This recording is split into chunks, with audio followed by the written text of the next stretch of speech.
आणि म्हणून पहिल्या प्रथम माझं कर्तव्य आहे की माझ्या सांगण्यावरून जे तुम्हाला मी एक बुजगावणं दिलं होतं त्याला अक्षरशः रक्ताचं पाणी करून समोरून पावसाचा धबधबा पडत होता तरी देखील कशाची तमा न बाळगता तुम्ही निवडून दिलात. त्याच्याबद्दल मी तुमच्या सगळ्यांची तर माफी मागतोच, पण तमाम या यवतमाळ आणि वाशिम लोकसभा मतदारसंघातील मतदारांची माफी मागतो की तुम्ही केवळ आणि केवळ शिवसेना प्रमुखांचा चेहरा आणि माझा शब्द या भरोश्यावरती या गद्दाराला निवडून दिला होतात. पण आपण त्याला मतदान करताना बोटाला काळी शाई लावलीच, पण त्यांनी गद्दारी करून आपल्या विश्वासाला काळं फासलेलं आहे. आणि याचा जाब विचारण्याचा अधिकार तुम्हाला आहे. जाब विचारला पाहिजे. शेवटी गद्दारांच्या कळपात गेला. आता गद्दारांचा कळप म्हणजे काय की 3-4 वर्षापूर्वी गद्दार शिरोमणी जो बसला तिकडे मिंदे, त्यांनी 40 आमदार फोडले. आणि या विदर्भामध्ये जेव्हा बैल पोळा होता तेव्हा त्या बैलांवरती लिहिलं होतं 50 खोके एकदम ओके. आता मला सांगा, तेव्हा आमदाराचा भाव 50 असेल, 50 खोके, तर खासदाराचा किती असेल? म्हणजे हा एक धंदा झालाय. निवडून यायचं असा शेतकरी, आता तू बोललास ना रे दादा, पीक विमा मिळालेला नाहीये, हमी भाव मिळत नाहीये, पण निवडून यायचं, आपला हमी भाव वाढवायचा आणि विकून टाकायचं सगळं काही. मी मुद्दामून एक क्लिप इकडे ऐकवणार आहे तुम्हाला की शेवटी फसगत कशी होते. 1 मिनिट थांबा. हे गद्दार खासदार त्यावेळेला काय बोलले होते, कुठे गेले, थांबा. आणि त्या जेव्हा हिंदू हृदय सम्राट वंदनीय बाळासाहेब ठाकरेंचं एक वाक्य मला आजही आठवते की मी वयाच्या 15व्या वर्षी शिवसैनिक झालो आणि त्यावेळेस त्यांनी मला ते कानावर आहे की जेव्हा कोणी संकटात असेल तेव्हा जात पात धर्म न पाहता त्याच्यासाठी आपण धावून गेलं पाहिजे. आज शिवसेना संकटात होती.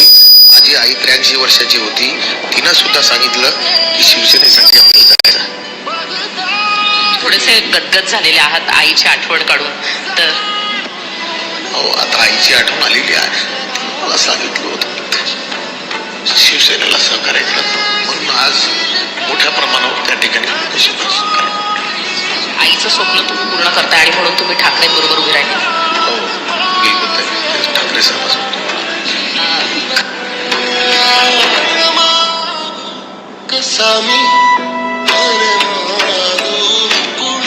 हे ऐकायला आलं का तुम्हाला?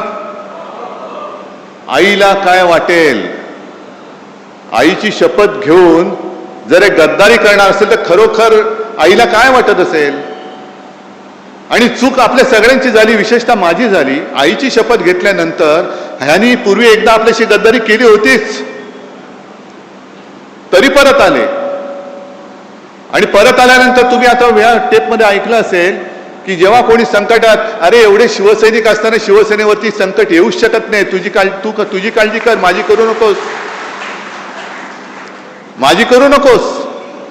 आजपर्यंत एकदा झालं ना, शिवसेना संपली, पक्ष चोरला, चिन्ह चोरला, तरी ठाकरे उभा आहे. मग आमदार फोडल्यानंतर शिवसेना संपली होती, तर तुमच्या विरोधात नाकावर टिचून या सर्व तमाम जनतेने 9 खासदार आपल्या हक्काची मशालीवरती निवडून आणले होते. ती फोडण्याची वेळ का आली? त्यावेळेला आपल्याला चिडवलं जात होतं, तुमचे 18 खासदार मोदींच्या चेहऱ्यावर निवडून आले. अरे मोदींच्या समोर देशात लाट असताना माझ्या या शिवरायाच्या महाराष्ट्राने मोदींच्या भाजपला आडवा करून त्यांच्या छाताडावरती हक्काचे शिवसेनेचे आणि महाविकास आघाडीचे 31 खासदार बसवले होते. कुठे गेली ती मोदींची लाट? आणि विकास निधी जे काय बोंबलतायत, एकूण 2 वर्षामध्ये लोकसभेमध्ये हे किती वेळा हजर होते? काय आंदोलन म्हणून काय केली त्यांनी? जे आंदोलन आपण केली, शेतकऱ्याला कर्जमुक्त, मी काय उपकार नाही केले. पण एक अनपेक्षितपणाने मुख्यमंत्री पदाची जबाबदारी मला स्वीकारावी लागली. कोणीही मागितली नव्हती, पण मी माझं कर्तव्य मानलं की आपला हा अन्नदाता आहे. सगळेजण म्हणतात मी शेतकऱ्याचा मुलगा आहे, मी शेतकऱ्याचा मुलगा आहे. अरे मग मुलगा असशील तर शेतकऱ्याच्या मुलाच्या निष्ठेला जाग न तू, का शेतकऱ्याची गद्दारी करतोयस? पण कोणी न मागता मी माझं कर्तव्य म्हणून जे काय करता येणं शक्य होतं, 2 लाखापर्यंतची पीक कर्जाची जी काय एक रक्कम होती ती त्यातनं मी मुक्त केलं होतं. शेतकऱ्याला मिळाली होती की नव्हती एवढं मला सांगा. काय त्रास झाला होता? नाव काय, अमुक काय, तमुक काय, हे काय, जन्म कधी झाला, जन्म झाला की नाही झाला? अरे समोर उभा आहे तरी विचारतो जन्म झाला की नाही झाला? यांची फसवणूक करण्याची जी काही वृत्ती आहे ही सगळी गद्दार वृत्ती आहे. म्हणजे आता मी मध्यंतरी वाचलं, तुम्ही पण वाचलं असाल, आता आपल्याकडे ते SIR सुरू होत आहे. रेशन कार्ड, आधार कार्ड, पॅन कार्ड, आता पासपोर्ट, हे तुमचं भारतीय नागरिकत्वाचा दाखला धरला जाणार नाही. मग काय करणार? भाजपचं सदस्यत्व एवढंच तुम्ही धरणार?